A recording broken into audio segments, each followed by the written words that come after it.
హైదరాబాద్ లో ఇదే టైం అండి రియల్ ఎస్టేట్ లో ఇన్వెస్ట్ చేయడానికి. రియల్ ఎస్టేట్ అంటే అపార్ట్మెంట్స్ కాదు.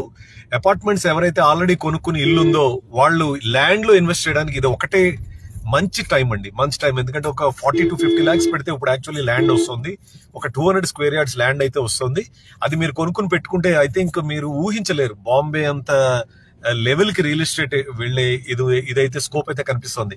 అయితే ఈ ఎక్కడ ఇన్వెస్ట్ చేయాలి సార్ అని అడగక్కర్లేదు. మీరు గవర్నమెంట్ వెబ్సైట్ లో చూసుకోండి. ఈస్ట్ వెస్ట్ నార్త్ సౌత్ ఎక్కడికైనా చూసుకోండి. ప్రొహిబిటెడ్ ల్యాండ్ అవ్వకుండా ఉంటే చాలు. ఏమండి, దానికి కావాల్సిన నేను కొన్ని ప్రమోషన్స్ అయితే చేస్తున్నాను. ఆ కింద నెంబర్ అయితే ఇచ్చాను, మీరు ఫోన్ చేసి మీరు I think you can go for a visit అండి. That is the best thing to do it. ఏమండి, ఇదే మంచి టైం అండి. ఇది మిస్ అయ్యారంటే ఐ థింక్ మళ్ళా మీరు హైదరాబాద్ లో ఒక గజం జాగా కూడా కొనలేరు. This is my opinion. మీరేమనుకుంటున్నారు కామెంట్. హైదరాబాద్ లో ఇదే టైం అండి రియల్ ఎస్టేట్ లో ఇన్వెస్ట్ చేయడానికి. రియల్ ఎస్టేట్ అంటే అపార్ట్మెంట్స్ కాదు.